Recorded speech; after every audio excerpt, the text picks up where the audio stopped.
Welcome to Dark Trail ID. Mengapa negara-negara Arab tidak mendukung Iran? Sebuah narasi sejarah, agama, dan persaingan regional. Di kawasan Timur Tengah yang penuh gejolak, relasi antara Iran dan negara-negara Arab telah lama diwarnai oleh ketegangan dan kecurigaan. Meskipun berbagi wilayah geografis yang sama dan mayoritas penduduk beragama Islam, hubungan antara Iran dengan negara-negara Arab justru lebih sering ditandai oleh konflik ideologis, perbedaan teologis, serta pertarungan kekuasaan dan pengaruh. Pertanyaan yang sering muncul adalah, mengapa banyak negara Arab tidak mendukung Iran? Untuk menjawab pertanyaan ini, kita perlu menyusuri akar sejarah, perbedaan mazhab dalam Islam, geostrategi kawasan, serta bagaimana dinamika politik global ikut memainkan peran dalam menciptakan jurang pemisah antara Iran dan dunia Arab. Perbedaan teologis, Syiah dan Sunni. Salah satu penyebab utama keretakan hubungan antara Iran dan banyak negara Arab adalah perbedaan mazhab dalam Islam. Iran merupakan pusat kekuatan Syiah terbesar di dunia, sedangkan sebagian besar negara Arab, termasuk Arab Saudi, Mesir, Yordania, Uni, Emirat Arab, dan Qatar, menganut mazhab Sunni. Perbedaan ini bukan hanya soal cara ibadah atau fikih, tetapi telah berkembang menjadi perbedaan ideologis dan politik yang tajam. Mazhab Syiah memiliki pandangan berbeda terhadap kepemimpinan dalam Islam, menolak kekhalifahan Sunni, dan mengakui garis keturunan Imam Ali sebagai pemimpin sah umat Islam. Di sisi lain, mazhab Sunni menganggap kepemimpinan berdasarkan musyawarah di antara para sahabat Nabi adalah yang sah. Ketegangan ini berakar sejak wafatnya Nabi Muhammad dan semakin memanas selama berabad-abad. Di era modern, konflik antara dua mazhab ini seringkali digunakan sebagai alat politik oleh para penguasa. Iran pasca Revolusi Islam tahun 1979 menjadikan Syiah sebagai basis kekuasaan dan alat ekspansi ideologi ke wilayah lain. Sementara negara-negara Arab Sunni merasa terancam terhadap identitas keagamaan mereka sendiri.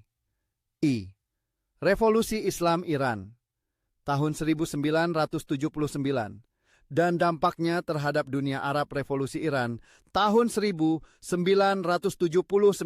menjadi titik balik dalam hubungan Iran dengan negara-negara Arab. Setelah tumbangnya Shah Muhammad Reza Pahlavi yang pro-Barat, kelompok revolusioner Syiah di bawah pimpinan Ayatollah Khomeini berhasil mendirikan Republik Islam Iran yang menganut sistem pemerintahan teokratis berbasis Syiah. Sejak saat itu, Iran mengklaim sebagai pembela umat Islam tertindas di seluruh dunia dan melawan dominasi kekuatan besar seperti Amerika Serikat dan Israel. Namun, negara-negara Arab memandang retorika ini dengan curiga. Bagi mereka, revolusi Iran bukan hanya revolusi politik, tetapi juga upaya mengekspor revolusi Syiah ke negara-negara Arab Sunni. Arab Saudi, sebagai pemimpin dunia Sunni dan penjaga dua kota suci Mekah dan Madinah, merasa posisi kepemimpinannya di dunia Islam terancam. Pemerintah-pemerintah Arab lainnya khawatir terhadap kemungkinan munculnya gerakan Syiah lokal yang bisa mengguncang stabilitas internal mereka. Sejak saat itu, banyak negara Arab memposisikan diri dalam blok yang berseberangan dengan Iran. Persaingan kekuasaan Iran versus Arab Saudi.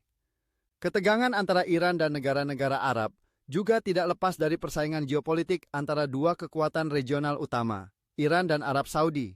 Keduanya berlomba untuk mendapatkan pengaruh di Timur Tengah, menjadikan kawasan ini sebagai medan pertempuran diplomatik, ekonomi, dan militer. Iran memperluas pengaruhnya melalui dukungan terhadap kelompok milisi dan pemerintahan Syiah di berbagai negara. Hizbullah di Lebanon, Houthi di Yaman, milisi Syiah di Irak, rezim Bashar al-Assad. Di Suriah, strategi ini dijuluki sebagai pembentukan sabuk Syiah yang membentang dari Teheran hingga Beirut. Tujuannya adalah menciptakan aliansi pro-Iran di kawasan yang didominasi oleh negara-negara Sunni. Arab Saudi dan sekutunya melihat langkah ini sebagai ancaman langsung terhadap kestabilan dan kedaulatan mereka. Konflik Yaman, perang proksi yang terbuka. Salah satu contoh paling nyata dari ketegangan Iran-Arab adalah konflik di Yaman. Di sana, Iran dituduh mendukung kelompok Houthi yang merupakan Syiah Zaidi dan memerangi pemerintah Yaman yang didukung oleh Arab Saudi dan Uni Emirat Arab.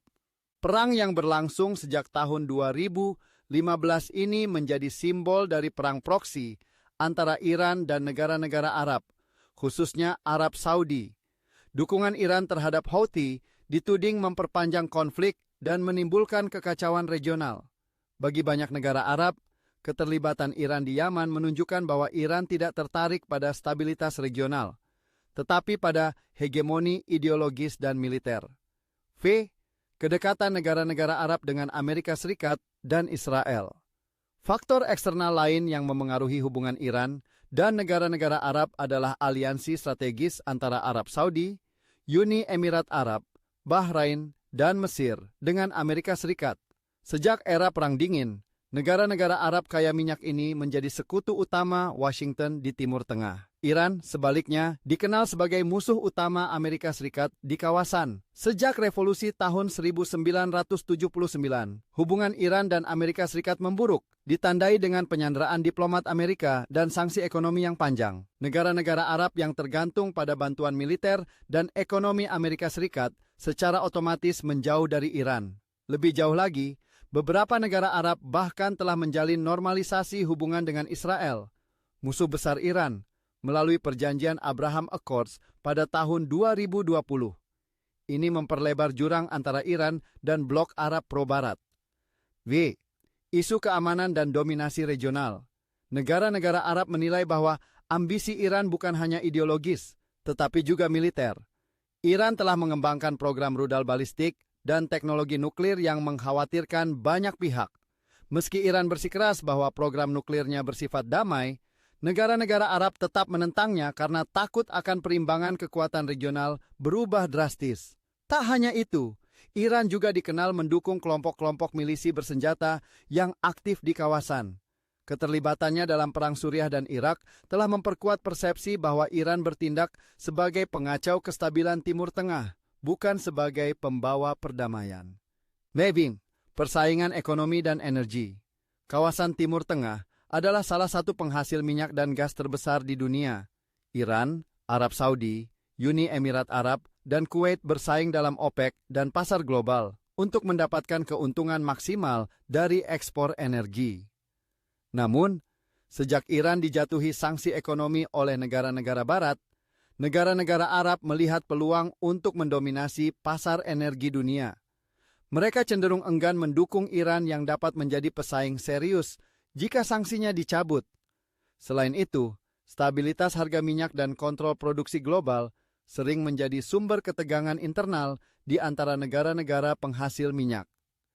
PESI, sejarah permusuhan yang terus berulang. Permusuhan Iran dan negara-negara Arab bukanlah hal baru. Dari Perang Iran-Irak, tahun 1980 hingga 1988, di mana sebagian besar negara Arab mendukung Saddam Hussein, hingga keterlibatan Iran dalam krisis di Lebanon, Suriah, dan Yaman, sejarah hubungan ini selalu ditandai oleh kecurigaan dan perpecahan. Iran sering menggunakan retorika anti-Arab, anti-Amerika Serikat, dan anti-Israel dalam propaganda resminya. Sebaliknya, media-media Arab sering menggambarkan Iran sebagai kekuatan agresif dan ekspansionis yang tidak bisa dipercaya. Narasi-narasi ini semakin memperkuat jurang psikologis dan ideologis antara kedua pihak. Kesimpulan, sebuah keterbelahan yang dalam. Hubungan Iran dan negara-negara Arab adalah gambaran nyata dari bagaimana agama, politik, sejarah, dan kekuasaan bisa saling bertubrukan. Dukungan negara-negara Arab terhadap Iran sulit terwujud karena faktor penjelasan. Perbedaan mazhab Syiah, Iran versus Sunni, Arab. Persaingan kekuasaan Iran dan Arab Saudi bersaing sebagai pemimpin regional perang proksi Yaman, Suriah, dan Irak menjadi medan konflik tidak langsung aliansi global Arab, pro-Amerika Serikat dan Israel. Iran anti-Barat, ancaman keamanan Iran, dukung milisi dan kembangkan nuklir ekonomi energi. Persaingan dominasi ekspor minyak dan gas. Sejarah permusuhan rangkaian konflik sejak tahun 1979 hingga kini. Meskipun terdapat titik-titik kerjasama kecil di antara keduanya, namun selama Iran masih mempertahankan ekspansi ideologinya, dan negara-negara Arab tetap berada dalam orbit. Amerika Serikat dan Israel. Rekonsiliasi yang penuh antara Iran dan dunia Arab tampaknya masih jauh dari kenyataan. Terima kasih sudah menonton. Jangan lupa subscribe.